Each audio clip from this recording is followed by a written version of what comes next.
Hello YouTube. This is a tutorial on a Bobcat CRZ 48-inch cut ignition problem for it to be unable to start.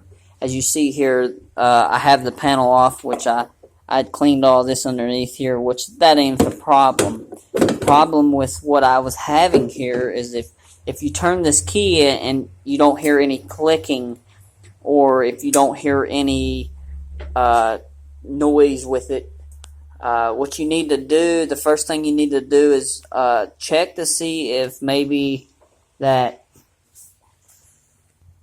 it's the one of the connectors are loose, or maybe if it's even your battery.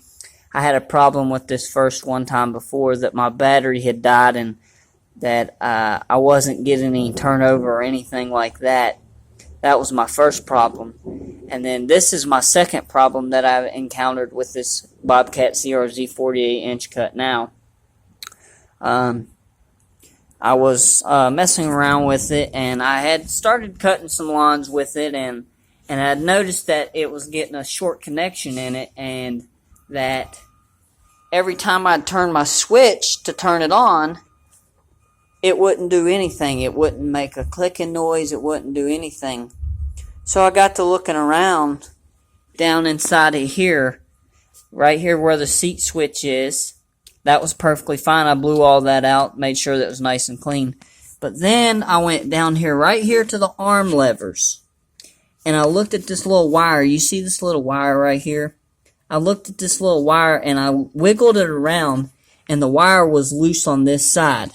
So I went over here to this side. I don't know if you can see it good or not, but right here's 3 wires that run up, and there's a connector right here. It's a light gray piece. You can see where my finger is. I took and I made sure that both sides of the connectors was nice and tight in there, and I also cleaned them out to make sure that that it was properly functioned. And whenever on this right side here, I started wiggling the wire around, and I started hearing this clicking noise. And that clicking noise, what that clicking noise is when you wiggle the wire around it, it's telling you that that right lever arm is working and it's properly functioning.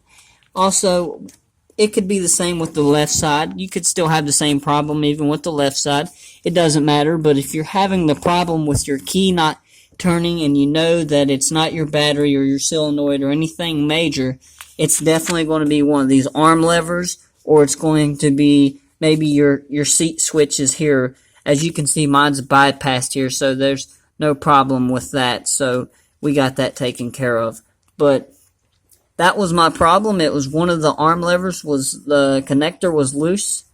All you have to do is just make sure all your connectors is nice and tight.